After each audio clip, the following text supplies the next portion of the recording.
Fala, minha nação tricolor, sejam muito bem-vindos a mais um vídeo aqui no canal Meu Bahia. Dessa vez para a gente trazer informações sobre o DM do Bahia. Eu quero atualizar vocês acerca dos jogadores que estão lá. Quero falar também sobre possível saída do clube e também informações sobre o mercado de transferências. Tem muita coisa para a gente falar no vídeo de hoje, inclusive a informação de que o Cadu Santuri estava na Europa tratando de reforços. Você vai entender no decorrer do vídeo. Eu quero só que você assista até o final. Eu já conto muito com o teu like aqui para você poder nos ajudar, e também o nome do Esporte Clube Bahia. Eu conto muito também com a tua participação aqui nos comentários. É muito importante que você, torcedor, comente, dê a sua opinião, fale sobre os assuntos que a gente vai tratar no vídeo de hoje, e que também você se inscreva se você ainda não for inscrito, para ajudar o canal a chegar a 12 mil inscritos, e você, torcedor, também não perder nenhum conteúdo aqui do canal. Meu nome é José Victor, para quem ainda não me conhece. Eu sou produtor de conteúdo aqui do Meu Bahia e também estudante de jornalismo, e vamos começar esse vídeo para a gente não perder tempo, meu povo, trazendo informações sobre o DM, né? Os jogadores aí voltaram lá, né, ao CT Evaristo de Macedo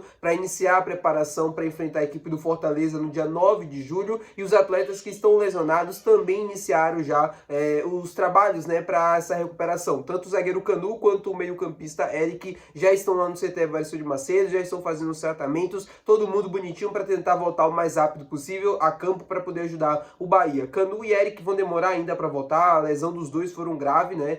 O do Canu foi mais grave ainda, o Eric também teve uma lesão grave, mas a do Canu foi pior, e aí ele tá fazendo os trabalhos lá no CT Evaristo de Macedo para tentar se recuperar e tentar voltar ainda nesse ano de 2025. Eu acho difícil eles voltarem a atuar em alto nível e tal, aquela coisa toda ainda em 2025. Acho que já vão voltar quase no final ali da temporada, provavelmente vão tentar pegar ritmo de jogo, entrando aos pouquinhos, mas dificilmente vão voltar a ter aquele mesmo papel importante que eles tiveram no início ali da temporada. E o volante Eric da mesma situação, fazendo os trabalhos ali no médico, né, no Centro Médico do Bahia, depois tentando voltar, ganhando ritmo e tentando voltar aos poucos a equipe para ganhar minutagem novamente, mas como eu falei, a mesma situação do Canu. Dificilmente eles terão a mesma participação que estavam tendo antes da lesão, porque vai voltar no ritmo muito diferente dos demais já no final da temporada. Quero falar agora com vocês sobre uma possível saída do Bahia.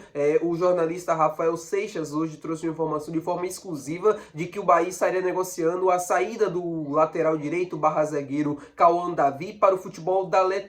A gente não tem mais informações referente a essa situação, mas segundo o Rafael Seixas, o Bahia estaria negociando a saída do jovem jogador da nossa base tricolor. O Cauã Davi queria deixar o Bahia em 2025, é muito importante também aqui frisar isso aqui e deixar muito bem claro. Ele iria sair do Bahia em 2025, o contrato dele estava se encerrando, ele fez alguns treinos com o Rogério gostou, falou para renovar, falou que o Bahia precisava renovar o contrato com ele, e ele foi utilizado também no Campeonato Baiano, e aí ele teve esse vínculo estendido, mas não conseguiu ter tanta sequência assim no time principal como o zagueiro Fred, por exemplo, que tem apenas 18 anos. O Cauã Davi já tem a idade mais de sub-20, né? Um jogador já estourou a idade do sub-20, é um jogador já bem assim experiente dentro da base do Bahia, tem convocações para a seleção brasileira, inclusive. Eu gosto muito do Cauã Davi e eu torço para que essa saída, caso de fato ela venha acontecer, ela possa ser por empréstimo, porque assim, se for por venda, também não seria ruim, né? O Bahia conseguiria lucrar e tal com um jogador que não consegue atuar tanto em campo assim. Só que o Cauã Davi eu vejo muito potencial. É aquela coisa, né? Eu sei que parece que o jogador já tem 20 anos de idade, aquela coisa toda, que não vai mais estourar, mas a gente sabe que no futebol é completamente diferente. O jogador, às vezes, com 20, 21, 22 anos de idade, pode se encontrar em outro lugar, ou pode ter mais sucesso em outro lugar, e você conseguir fazer uma venda maior. Eu acredito que se for de fato acontecer uma saída, seja por empréstimo, com opção de compra, e aí depois, no final do período, ele é adquirido em definitivo por esse clube da Letônia. Lembrando que Letônia ainda é Europa, então o Cauã Davi vai sair para o futebol europeu caso essa saída aconteça. Se ela de fato vir a acontecer, desejo aqui muito boa sorte para o atleta, para o prosseguimento da sua carreira. É um menino que trabalha bem, é um menino que trabalha certo e merece todo o sucesso do mundo, porque sempre que vestiu a camisa do Bahia, sempre representou a gente muito bem. Falar agora com vocês sobre o Mundial de Clubes. Não sei se vocês estão acompanhando, mas eu sempre tento dar uns pitacos aqui no canal sobre o que está acontecendo lá nos Estados Unidos. E o nosso clube irmão, nosso primo Manchester City, foi eliminado ontem para o Al Hilal, aquele time que o Neymar jogava, estava, né, lá na Arábia Saudita.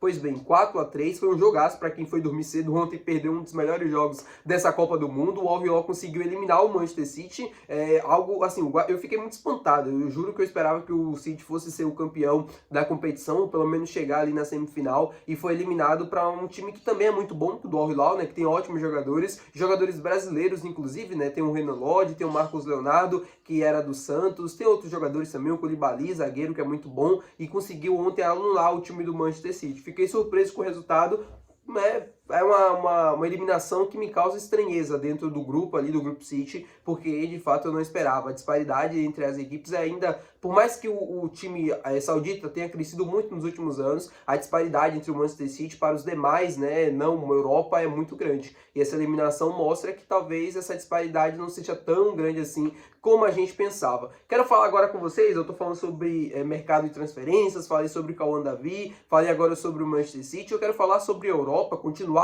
no continente europeu, porque segundo o Marinho Júnior, né, informações do Marinho, ele divulgou isso primeiro lá no canal dele, o Cadu Santoro, o diretor de futebol do Bahia, estava no futebol europeu para tratar sobre reforços, né? Poderia estar no futebol europeu para tratar sobre reforços. Eu fui atrás de uma fonte minha que eu tenho, fui buscar mais informações, perguntar para essa minha fonte se de fato o Cadu Santoro estava na Europa, e se ele estava na Europa, por que ele estava lá fazendo o quê? Ele estava trabalhando, buscando reforços, negociando ali talvez com o Patrick Sequeira, com os empresários, né? Com os dirigentes do clube português, e aí minha fonte me respondeu que sim, ele estava na Europa, e aí eu perguntei, tratando de reforços, a minha fonte me respondeu de volta, ele estava trabalhando, exercendo a função dele. Ou seja, não disse claramente do que se tratava, mas eu tendo a crer que era de fato para tratar sobre contratações. Me causa um pouco de estranheza, né? Talvez qual nome seria que ele estaria buscando, ou negociando de perto, ou até mesmo poderia até ser vendo essa situação do Cauã Davi, mas para ele viajar para o futebol, ou viajar para a Europa,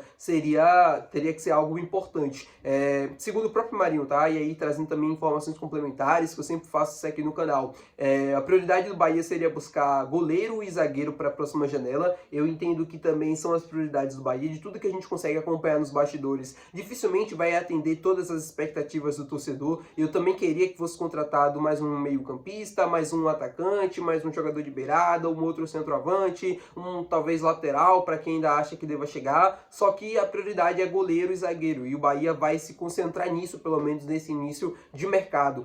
Se surgir uma oportunidade muito boa para uma outra posição, seja meio-campista, seja atacante, seja ponta, aí o Bahia deve buscar no mercado. Mas se não surgir uma oportunidade, se não for algo muito claro, algo que realmente faça muito sentido, o Bahia deve concentrar os seus esforços em goleiro e em zagueiro. Patrick Sequeira, Moisés Zamires, qualquer nome que você queira colocar. Eu acho que são duas posições que o Bahia entende como necessidade, vamos dizer, necessidade extrema para o prosseguimento da temporada. Vai me estranhar muito se o Bahia não fazer pelo menos uma contratação nessa janela, seja para goleiro, seja para zagueiro.